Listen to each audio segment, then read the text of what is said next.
ராமன் வாழ்க்கையில் உலகோருக்கு தெரிந்து என்னெல்லாம் நடந்ததோ, தெரியாமல் என்னெல்லாம் நடந்ததோ அத்தனையும் உனக்கு கையில தெரியும்பா, கையில தெரிஞ்சபடியே நீ எழுதின் வா அப்படின்னா, இவர் தான் தோணித்தனமா என்ன வேணாலும் எழுதலாம் இல்லையா? எழுதினார்.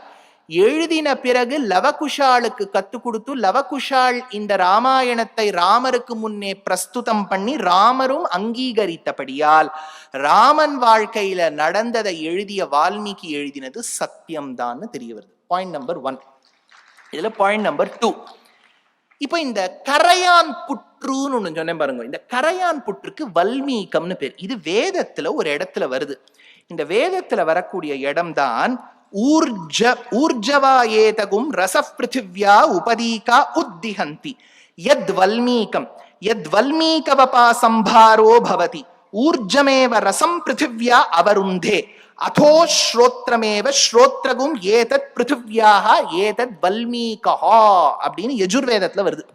வல்மீகம்னா என்ன? பூமாதேவிக்கு காதம். பூமாதேவி இருக்காளோ, அவளுக்கு காது எப்படி கேட்கும்? இந்த கரையான் புற்று மூலமா கேட்கும்.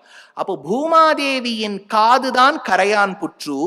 கரையான் புற்றிலிருந்து தோன்றியவர் தான் வால்மீகி.